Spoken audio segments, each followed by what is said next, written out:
es domāju par to tādu lielo bildi vai lielo redzējumu. Ja klubam 21 sekmēsies un viņi pierunās tevi spērt šo soli. Es tev tūlīt atbildēšu.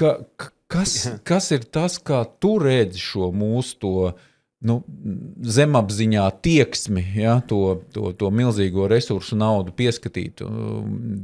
Kā ar šo rīkoties? Tur tu neko nevar izdarīt, tā ir vienkārši nauda un cilvēkam vajag nopelnīt naudu, bet pirmais, ko es darītu, ja tas klubs 21 mani uzrunās, ko es darītu, es ieviestu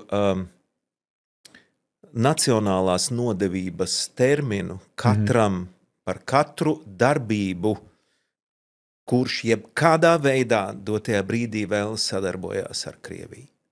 Jebkādā veidā.